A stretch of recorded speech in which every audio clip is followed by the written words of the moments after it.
President Joe Biden has formed an interagency group to help combat anti-Semitism and Holocaust denial. Now, that group will consist of the White House's Domestic Policy Council and the National Security Council, among other governmental leaders, people within the community, activists, and a whole host of other people to try to figure out how to combat the things that I just said.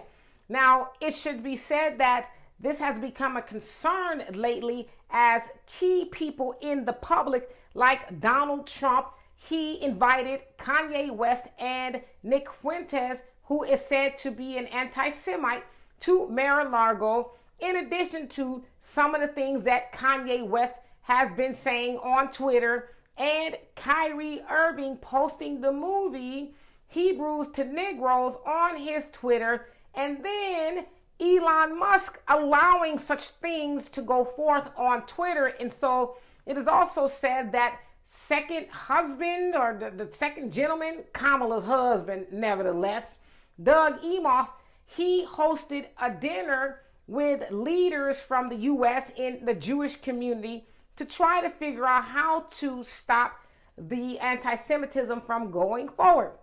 Now, specifically, Karine Jean-Pierre, the press secretary, said this about Biden's new group. This strategy will raise understanding about anti-Semitism and the threat it poses to the Jewish community and all Americans, address anti-Semitic harassment and abuse both on and offline, seek to prevent anti-Semitic attacks and incidents, and encourage whole of society efforts to counter anti-Semitism and build a more inclusive nation. So they're saying this is to combat anti-Semitism and Holocaust denial and other forms of, I guess, bigotry is where they're going with it. But this sounds like the anti-Asian hate crime bill to me, where I can hear it already. I can already hear it, like Roland Martin saying, well, it's for everybody. That's not just for the Jewish community. It's for everybody.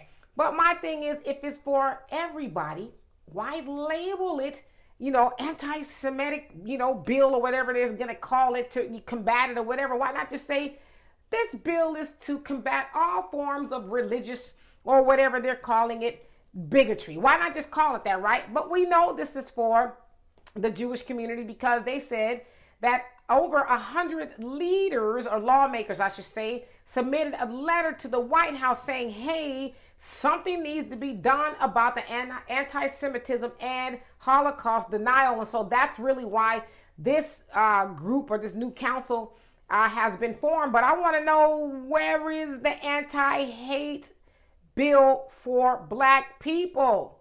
I'm not talking about the one that's for everybody, anti-Asian hate crime bill, and now this anti-Semitic and Holocaust denial bill. I'm talking about the one for black people that says black people and then everybody else. Where is that bill, right?